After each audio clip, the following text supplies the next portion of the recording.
સમગ્ર દેશમાં અને સમગ્ર ગુજરાતની અંદર આપણે જોઈએ છીએ કે પહેલાં લાઇટ આવી ત્યારે આપણે મેકેનિકલ મીટર વાપરતા હતા, ધીરે ધીરે ઇલેક્ટ્રોનિક મીટર આવ્યા અને ત્યારબાદ સ્માર્ટ મીટર. આ સ્માર્ટ મીટર લાગવાથી જે તમારા ઘરની અંદર જે વીજળીનો વપરાશ થાય છે એ વીજળીનો વપરાશ તમારા મોબાઈલ ઉપર જ તમને ખબર પડશે. ઘરમાં કદાચ આપણે બંધ કરીને ગયા અને ઘરમાં કદાચ લાઇટ ચાલુ રહી ગઈ હોય તો એનું રીડિંગ પર આપણે બતાવે તરત આપણે ખ્યાલ આવી જાય છે કે ઘરની અંદર લાઇટ ચાલુ છે. સાથે સાથે વર્ષોથી લોકોની માંગ હતી કે અમારું જે લાઇટ બિલ 2 મહિને આવે છે ને 1 મહિને અમને કરો, એનું પણ નિરાકરણ આ સ્માર્ટ મીટરથી આવી જશે.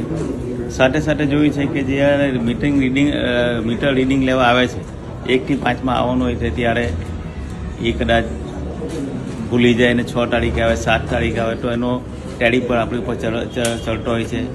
એટલે જે હ્યુમન એરર જે આવતી હતી હ્યુમન એરર પણ આનાથી અટકી જાય છે.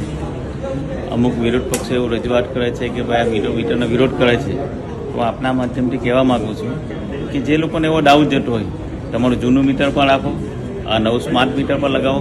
તમને એવું લાગે છે કે ભાઈ લાઇટ બિલ વધારે આવે છે, તમને તરત ખબર પડી જશે. આપણા માટે પણ ઓપ્શન ખુલ્લા છે.